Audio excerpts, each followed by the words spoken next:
All right. Hey, everyone. My name is Jay Ferguson. Thanks very much for tuning in. And thanks to everybody who's been commenting, liking, subscribing, and sharing the videos that I created so far. It's all very appreciated. So for this video, I was thinking that I would do a little episode on promotional interview LPs. What's a promotional interview LP? Well, it might be an album that a label would manufacture as a promotional item that contains an interview with a particular artist, likely one who's promoting a new record. And between the interview, it might be interspersed with songs or bits of songs from the LP that was being promoted. And then these records would be manufactured in limited quantities and sent out to radio stations in the hope that the radio station would play them perhaps as like an hour-long special on the new album or whatever.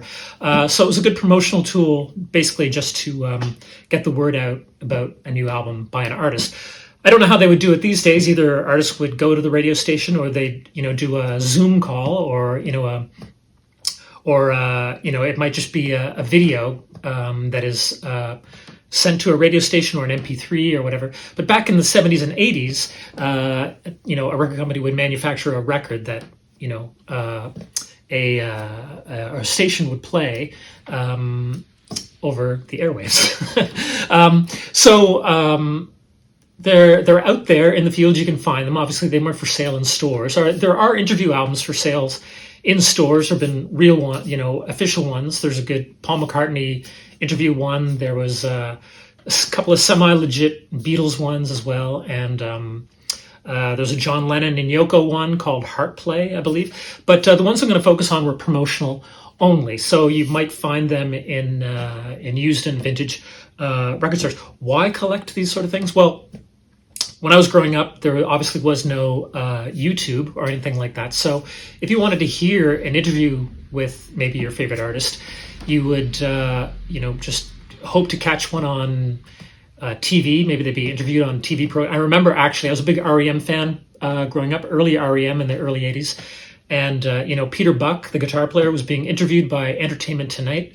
And I was so excited, I taped it on VHS.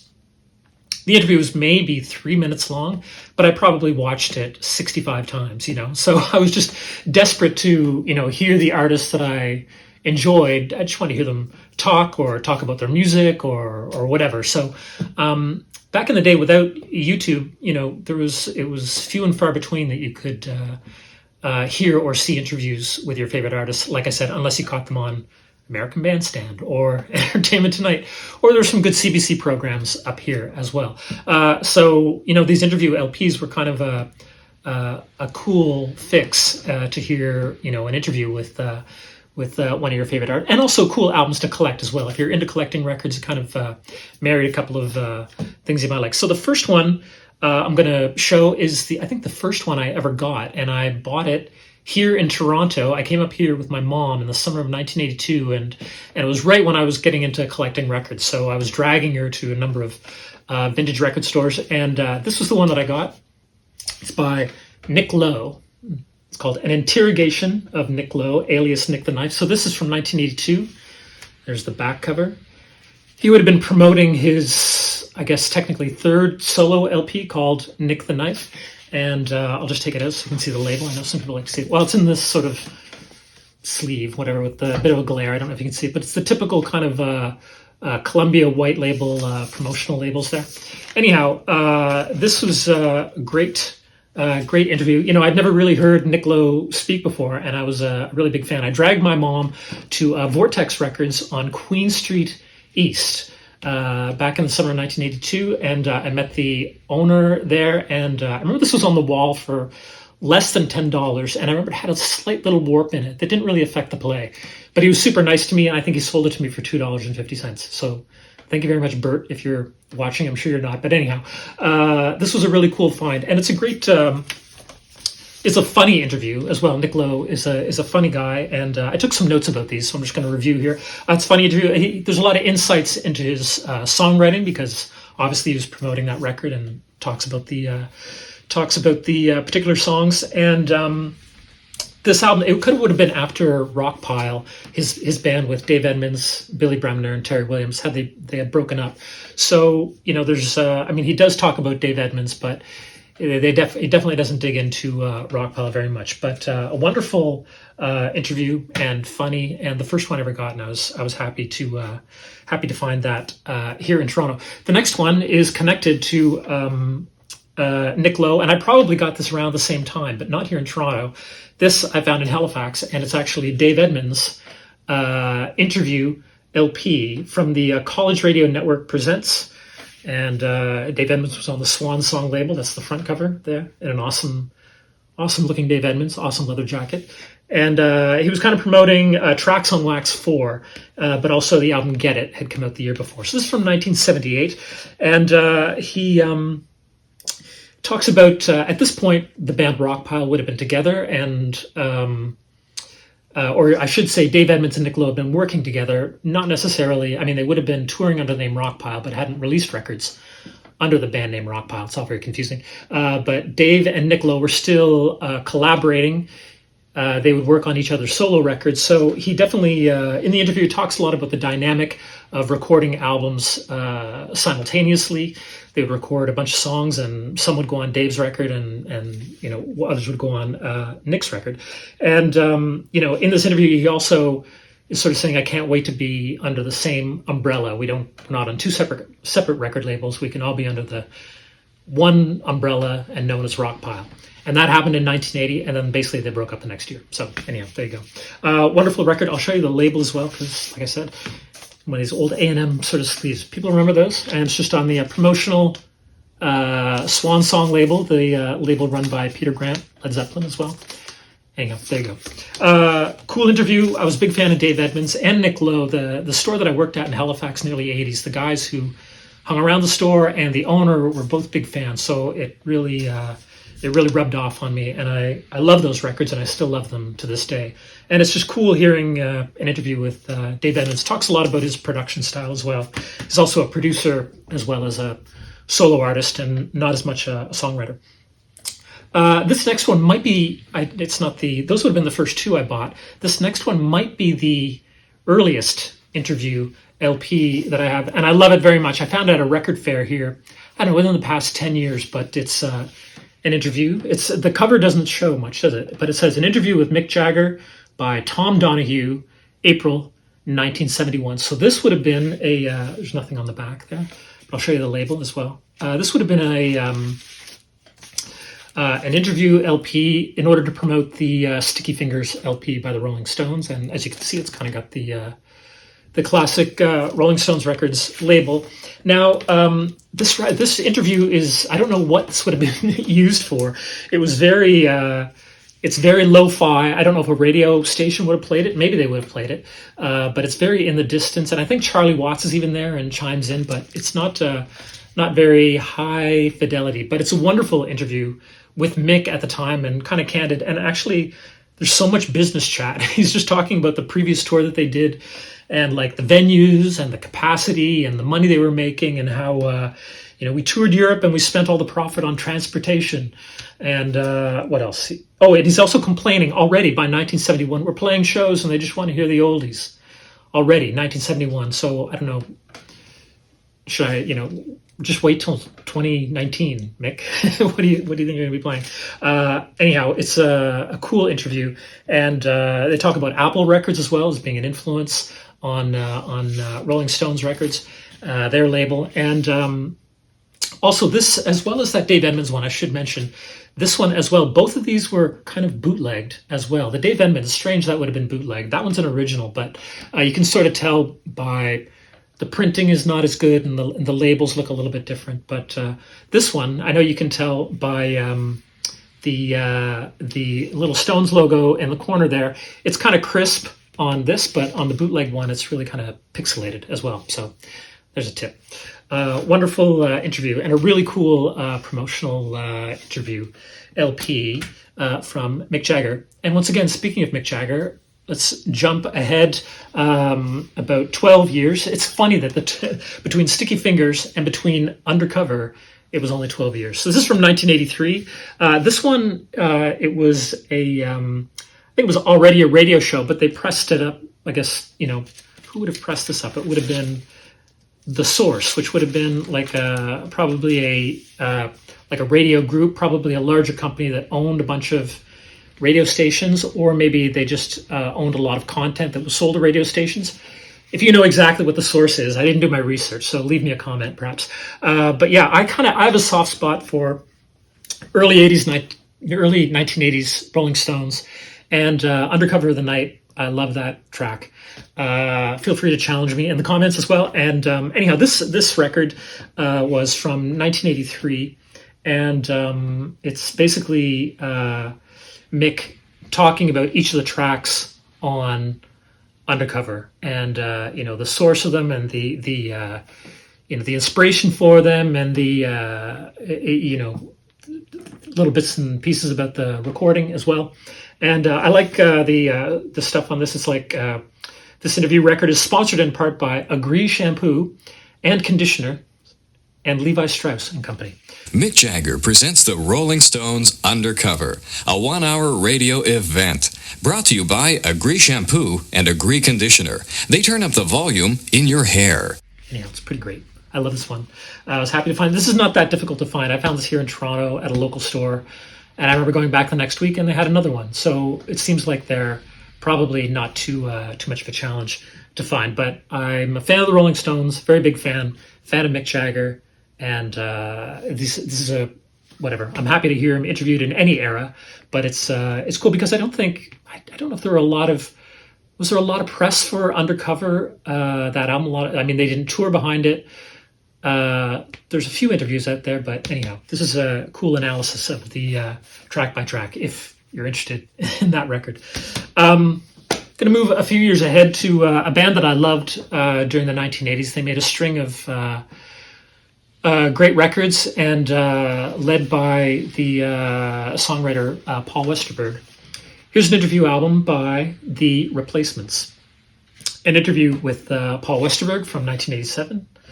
Obviously promoting the Pleased to Meet Me record. And here are here we go. Sorry.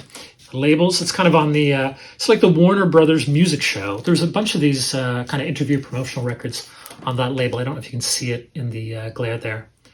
But it's got the kind of like the Bugs Bunny Warner logo there. And this is a fascinating interview. I mean, The Replacements, had the reputation of hard drinking and goofing around in interviews and not taking themselves seriously.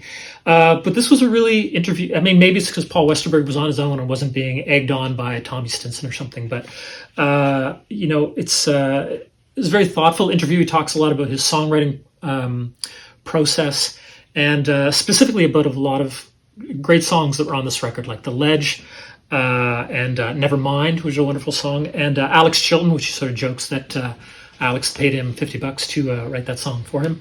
And, he talks a little bit about, there'd be their new guitar player, Slim Dunlap, right there, because before this record was made, I don't know if they would say they ushered out Bob Stinson from the band. He was the lead guitar player, and perhaps the most prone to trouble and partying and unpredictable behavior. So they parted ways. And he talks a little bit about Bob Stinson in this interview, but not a lot. It's primarily about the songs and the songwriting, and which I think makes this a really, really cool interview LP, because it really gets, you get a really behind the scenes look at the way they make records and the way they made this record Pleased to Meet Me. So this one, I don't remember where I found this, somewhere in the States, and I see it from time to time, but not very frequently. But if you're a fan of The Replacements, you might want to check this out. A lot of these are probably on YouTube. Someone has probably uploaded them, but it's nice having the original artifact, and it's a cool artwork, a nice photo, wearing lovely attire. So anyhow, if you're a fan, check that one out. Everyone else pays homage to him in, around the barn kind of ways. Alex is one of the best songwriters in the world, and I like the guy, and what the hell? That's great. He paid us $50. Kind of running parallel to The Replacements in the 80s, another band, another American underground ish indie band that I liked. I mentioned off the top was R.E.M. And this was a double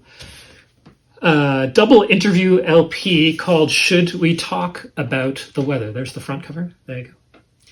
Picture of the Earth, and another illustration on the back, and that's what the back cover looks like. And the records the labels all kind of look like this. Words and Music series. So this is a double LP where it's almost like each side is devoted to an interview with each band member. And I think the one that I like the most is Peter Buck. He's probably my favorite member of R.E.M. and I loved his guitar playing and his style and his attitude about music, always promoting underground music in the early 1980s. I was really a big fan. They were promoting the record Green from 1988, and I must admit, I still considered myself a fan, but my deep interest in R.E.M. records was probably starting to wane a little bit by this point. And I know a lot of people were maybe coming on board at this time, but I think the R.E.M. that really still strikes a chord for me are those early records from Murmur, Reckoning, Fables of the Reconstruction, Life's Rich Pageant, and even into Document as well. But that's the real era that I loved and everything. But I still considered myself a fan, continued buying the records, and obviously the promotional records. But anyhow, interesting interviews on here about the making of the record, which was a different process for them. It was their first Warner Brothers record, so there was a big push, and they made kind of a different record than their earlier records. And what does Peter Buck have to say? Talks about the recording process. They switched up the instruments a lot. But the funny quote from Peter Buck was that the year before Green came out, he was voted best guitarist in the world by Cream magazine. And I think number 2 was Eddie Van Halen. And Peter Buck jokes about this and how his mom called him to say, "I saw the Cream list of the best guitarists," and she started laughing. So Peter Buck had a good sense of humor about himself and the ridiculousness. Not that he wasn't a wonderful guitar player and very influential, but I think he just took it in stride that he was nominated above Eddie Van Halen, for better for worse. Very musical gentleman, whether you like Van Halen or not. Anyhow, it's kind of a funny part of the interview. Anyhow, so I was very happy to pick this up back. I guess probably when this would have came out, I would have got this in the late 80s as well. And it's a nice little part of my early-ish R.E.M. collection. What about your guitar playing? Well, Cream magazine voted me as the number 1 guitar player in the world last year, and I figured you've got to do something to live up to that kind of praise. That was... Even my mom called up laughing when she saw that. This next one also, I was talking about the earlier ones, the Mick Jagger 1971 and the Dave Edmunds one had been bootlegged. This one that I'm about to show you has been bootlegged, and this is the bootleg. I don't have a real one of this, but it's An Evening with David Bowie that came out in 1978. It's the front cover of a very dapper-looking Mr. Jones, and just the content on here. He would have been promoting the Stage LP, which was like the double live record when he was touring, I guess, the Lowe and Heroes era. And this is a really kind of a very long interview and an interesting one. It talks a lot about his travel, leading up to making those records in, living in Berlin and in Paris. And he had just gotten back from Kenya and talking about how that was an influence on the new songs he was writing. And anyhow, but yes, as I said, this one is a bootleg. And I think the way to tell is the texture of the jacket. And I think the printing on the label, either there's something missing or it's just not as crisp. So if you're real, deep nerd about that stuff, then you can spot it. But I found the bootleg and I only paid $5 for it, so I was happy to get that until I find a real one, or maybe this will just suffice. But an interesting long interview. David Bowie, I find, is always an interesting interview in print or in person-ish, not really in person, but you know what I mean. And I found this one to be at an interesting stage in his career. So lots of interesting stuff. So if you're a David Bowie fan, you might want to check that out. And speaking of David Bowie, here's one from a few years later, where he was promoting a much more commercial record. It's David Bowie. It's called Let's Talk, obviously promoting Let's Dance. There's the front cover, sort of mimicking the artwork of the Let's Dance record, and sort of the photograph that was on the Let's Dance record. Now, this one, it also comes with an inner sleeve. And this one is a little bit different than some of those other ones. So some of these interview LPs, the record could be played by the radio station as is. There's an interviewer in there interacting with the artist and answering, asking the questions. But some were sent to radio stations with just the answers, and they would write out the questions on a sheet of paper or on an inner sleeve like this one here. And, the disc jockey at the particular radio station could just insert himself. He could say, for example, you've been very busy since your last album, making 2 films, appearing on Broadway as the Elephant Man and acting in BBC production of Baal. How do you handle both film and your recording career? And then you would cue up the David Bowie thing, and it sounds like, you're having a real conversation with David Bowie. There's some are like that. They'll have a little cue sheet, as it is, like this one. I guess not really much to stay there, but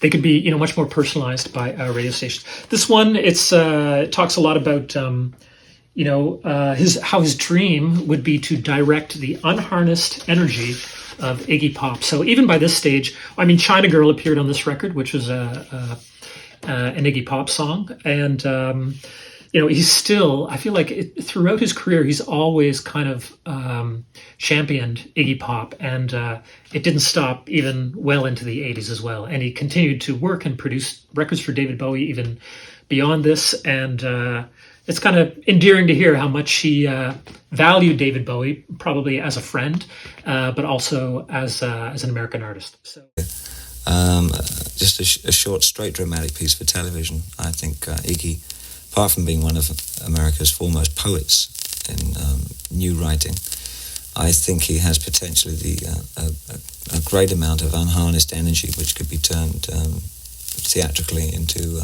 something very exciting.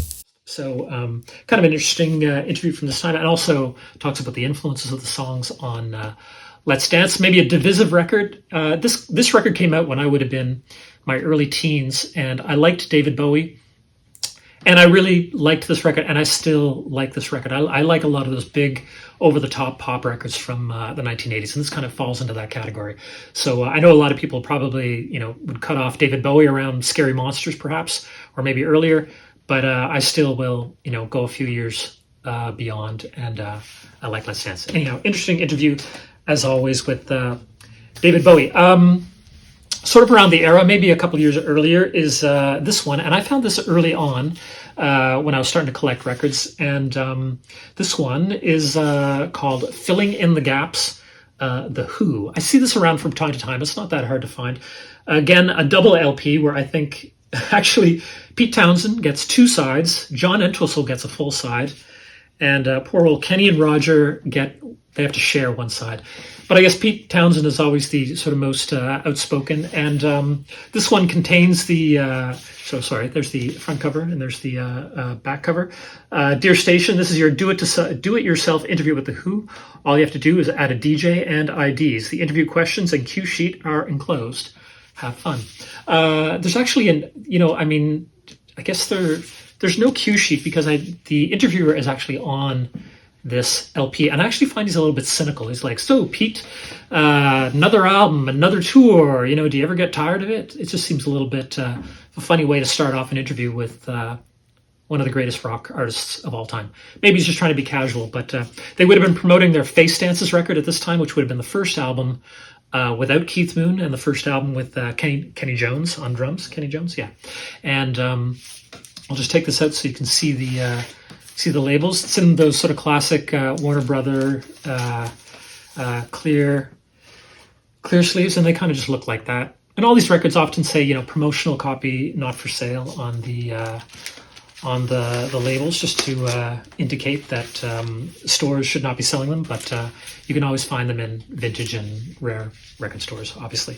And anyhow, it doesn't blow me away. I found the interview actually with even John Entwistle. He's like, "So John, you've shaved off your beard and you stopped dyeing your hair." I mean, it's kind of fun, I guess, but anyhow, I could probably think of other things to ask John Entwistle about, but nevertheless, it's fine. Not my favorite interview LP I have, but I'm a big fan of The Who, and happy to have it. And that's from 1981. So there you go. What's next? This one, maybe not my favorite Kinks album. There's some good songs on it, but an interesting interview with Ray Davies from 1979, promoting the Kinks' low budget record.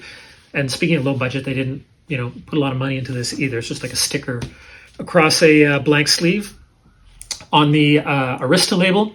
And as I said, promoting the low budget record. Excuse me. Lots of, analysis of the individual songs. Ray Davies is always an interesting interview. He talks about these songs, Catch Me Down Falling, Superman, Gallon of Gas, and how it's very influenced by America. I guess probably they started touring America a lot more in the late 70s, around the time of the Misfits record and Sleepwalker.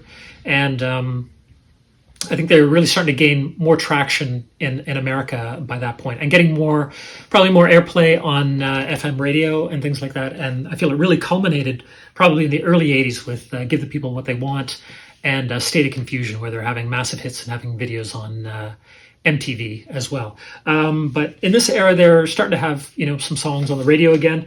And what else? I was once again, the shop that I worked at as a kid, Old Dance Records, my boss, George, was a massive Kinks fan. So I think, once again, that kind of stuff really rubbed off me as well. And I probably got this at Old Dance when I was working there. Either it might have been George's copy or he had an extra one. And anyhow, I've had it ever since, and I still enjoy it very much. I found the most interesting quote on this record was, writing the songs and making this LP were my happiest times ever, says Ray Davies. I would not have thought that, but anyhow, there you go. Anyhow, once again, interviews interspersed with tracks from the album, and manufactured for radio play to promote low budget. Anyhow, happy to have that in my collection. Big Kinks fan. Now, these couple I'm going to do quickly. This one, it doesn't look amazing to look at. Kind of a bit of a worn sleeve. I found this again for like $5 at a record fair this past year. And this one is an interview with Ian Dury, of Ian Dury and the Blockheads fame. And he talks to, the sticker on here, it says, Ian Dury talks to Vinyl Mogul about new boots and panties, Demon Fiend, number 63, for sale only, in conjunction with Demon Fiend 63. So this one, Rant 1 is the label, or is the number on this one. Now, this one wasn't necessarily a promotional record. It was kind of this record would have come out in, I guess, the late 1970s. The record this interview was promoting, New Boots and Panties, and that album would have been reissued in the late 80s by Demon Records, which I believe Elvis Costello had a hand in. And it was in the late 80s that this was issued as if you bought the record, you got this interview LP free. So it didn't come out at the original time of the record, but it sort of came out not, as like a freebie, I guess. But I'm going to include it here anyhow. So you can see what the label looks like, kind of handwritten. Ian Dury talks to Vinyl Mogul. And no B-side, Turn It Over, Wally. But this is a fantastic interview. It almost needs I guess you could say a transcript. His accent, Ian Dury's accent is so thick, but and he talks so fast, but he's so great and eloquent when he talks about songs, and funny, and lots of great stories, and down to earth. Wonderful interview LP. I thought I would include that as well. Not much to look at like this, but great stuff inside. Once again, probably on YouTube, but it's nice having the tactile one. And this one is an Elvis Costello one. Now, Elvis Costello, he has a couple of interview promo LPs that you can find. There's one that was released by Warner Brothers. I think it's like a 2 LP one in 1989 or so. That was promoting his Spike LP, his first album for Warner Brothers. And then there was also one years earlier in 1982 that only came out in England, or was only used in England as a promotional item. Elvis Costello was interviewed about the album Imperial Bedroom, one of my favorite records by him, one of my favorite records of all time. And it's funny, I'm a massive fan, but I don't have either of those. I should have them. What am I thinking? When I was putting together, some of these interview LPs, I just sort of realized, why don't I have those? I see them out in the wild every once in a while. I'm like, oh, I'll get that eventually. But it's reminding me I should get them because I do, like I say, interview or enjoy these promotional interview records. This one I do have, and it kind of falls in the category, but it's Elvis Costello and the Attractions, Almost Blue. Elvis introduces his favorite country song. So this is from 1981, helping promote Elvis's Almost Blue record, which was the record that he made with the Attractions. They went to Nashville and recorded a record of country and western standards. So this one, it's not necessarily an interview, but Elvis kind of introduces each of the songs on this. Just sort of maybe tells a little bit of a story or why he likes that particular song by that particular artist. And so not really an interview record, but kind of falls in that category. And as you can see, it's the Columbia white label promo labels and the promotional only stamp up there. But this is really great. And obviously would have been sent to radio stations to play, perhaps as a special. But also probably journalists as well, because they could listen to this and pull some quotes from Elvis about the country record that he made, a very very ahead of his time country record in 1981. So that one's great too. The last couple that I have, let's see. This one is a 7-inch single. And you know what? It sort of ties for the oldest one. This one is from 1971 as well, and it's tied with the Mick Jagger Sticky Fingers era interview LP I have. But this one is on a 45, and I don't know if this was a promotional record or if it had actually been in stores as well. So this one is called, where is it here? Oh yeah. Rappin' with the Jackson 5. So this is from 1971, and I looked it up online, and there originally was like a picture sleeve that went with this, and I wish I had that because it looks really sharp. But anyhow, it's an interview session, it's called, with Jermaine, Michael, Tito, Jackie, and Marlon. There's no interviewer, they're just talking amongst themselves, asking themselves, what do you dig about showbiz? Or what do you like most about traveling? Which the answers were staying in hotels and eating hamburgers. What are your favorite artists? And of course, they talk about a lot of other Motown artists like Diana Ross, Temptations, Four Tops. And anyhow, like I said, it's on this sort of, has the Jackson 5 logo, but it doesn't really say if it's a promotional record or anything like that, or if it was for sale. It comes across as like a promotional kind of record, but maybe it was actually sold. It's not on Motown or anything like that, so I don't know. They have manufactured this themselves, or it was a contest thing. Anyhow, if you know any more about this record, please feel free to leave a comment. It's great. It's cool to hear them just talk amongst themselves and laughing and sort of whatever, enjoying the early days of fame. They really seem to be into what they're doing, and it's a cool little thing I have. The last one that I'm going to show you is another artist who I love very much, and I was very happy to find this. I think I found this at, this is probably the most recent. I don't think I found an interview record maybe in the past couple of years, but this is probably my most recent. I found it at Dusty Groove Records in Chicago, a wonderful shop that I would recommend if you've not been, and if you happen to be going to Chicago. But it's this one right here. It's special for radio stations. Now you can interview Al Green. Wonderful. It says, you can interview Al Green on your own program with this special pre-recorded open-end interview record. You ask the questions, Al gives the answers. From the script enclosed, and then from the record enclosed. So this one actually includes a script, sort of like the David Bowie one, but that's the front cover.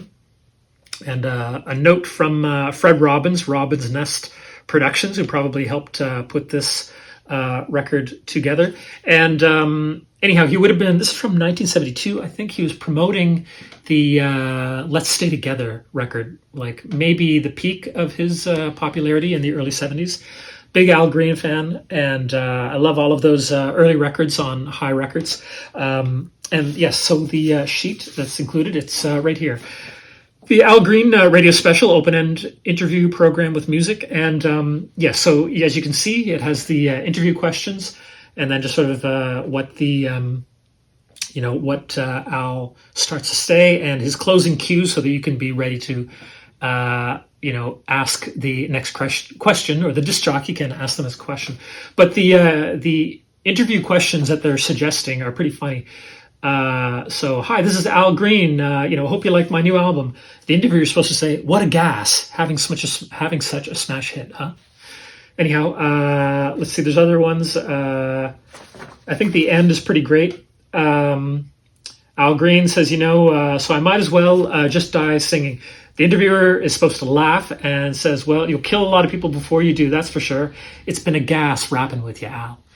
Anyhow, some pretty awesome lingo on this record. Goes like that. So that's what a DJ would use when trying to make it sound like he's actually interviewing Al Green. But Al Green, just talks about making of the record, and he comes across very very humble about his music, and talks about inspiration and everything like that.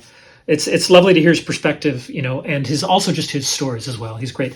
It also, in a cool way, I'll show the label as well, but also has a great High Records inner sleeve, advertising some Al Green records, but also some other cool records from the era, some Willie Mitchell stuff, and what else? Oh, some great Ann Peebles early records as well. And the label looks something like this, High Records promotional label. There you go. Anyhow. Yeah, I wrote "I'm Tired of Being Alone" about 5 o'clock one morning, and, because I was dreaming about me singing this weird song, and I'd never heard that song before. And I woke up, and the reason I know I woke up because, well, I didn't know that song. I had never heard that song, and it kind of frightened me, and I was singing these lyrics. "I'm so tired of being alone," and I was wondering, where did that come from? And so I got up and I took a pen and paper and my guitar and wrote it. And I guess I got done about 7:30 that morning, and I went back to sleep. Anyhow, yeah. One of my favorite interview albums I have, special for radio stations. It's this Al Green one right here. Before I found it at Dusty Groove, I had never seen this record before out in the wild. So I was happy to track that down, and happy to pick it up while I was on tour in Chicago. Anyhow, those are all the interview records that I wanted to show you. So if any of you are interested in the ones that are here, or maybe you like collecting these or finding these out in the wild as much as I do, please leave a comment and let me know which ones you have that you didn't see here. There's so many that are out there. If we have any, rare or interesting ones, and also feel free to subscribe, or feel free to like this video if you enjoyed this stuff. And anyhow, thanks very much for tuning in. Hope you enjoyed it, and stay safe wherever you are, and we'll see you next time. All right. Thanks, everyone.